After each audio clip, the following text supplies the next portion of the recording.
To my channel Umadevi study plus. మనం ఇప్పుడు ఒక ప్రాబ్లం చేద్దామండి. సెట్స్లో n of A intersection B dash is equal to 7, n of B intersection A dash is equal to 5, n of A intersection B is equal to 4, n of A union B find out చేయమన్నారు. So మనకి ఇవన్నీ మనకు formulas తెలుసు కదా. ఇప్పుడు n of A intersection B డాష్ని మనం ఎలా రాసుకోవచ్చు? ఏ మైనస్ బిగా రాసుకుంటాం. బి ఇంటర్సెక్షన్ ఏ డాష్ని ఎలా రాసుకుంటాం? బి మైనస్ ఏగా రాసుకుంటాం.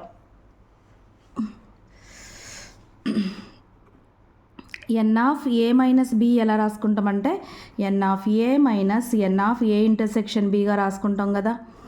సో దీని నుంచి మనకి n of A is equal to n of A minus B plus n of A intersection B అనేది ఇంకో ఫార్ములా మనకు వచ్చింది కదా. ఇప్పుడు ఎన్ ఆఫ్ ఏ వచ్చినప్పుడు ఆటోమేటిక్గా ఎన్ ఆఫ్ బి ఏమవుతుంది? N of B minus A plus n of A intersection B అవుతుంది కదా. ఓకే, ఇట్లా మనం ఒక ఫార్ములా నుంచి ఇంకా 2-3 ఫార్ములాని తీసుకొని వచ్చినాం. మనల్ని ఏం ఫైండ్ అవుట్ చేయమన్నారు? N of A union B చేయమన్నారు కదా. ఫార్ములా ఏంటి? N of A plus n of B minus n of A intersection B కదా. ఎన్ ఆఫ్ ఏ అంటే మనము n of A minus B plus n of A intersection B. N of B అంటే n of B minus A plus n of A intersection B minus n of A intersection B ఇలా వచ్చింది.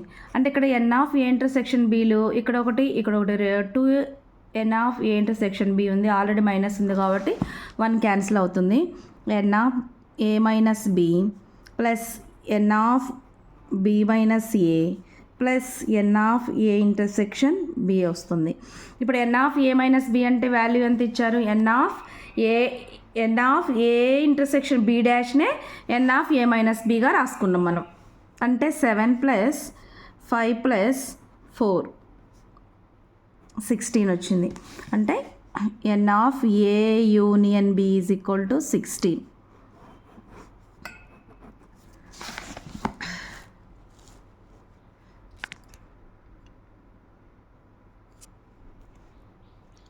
Okay,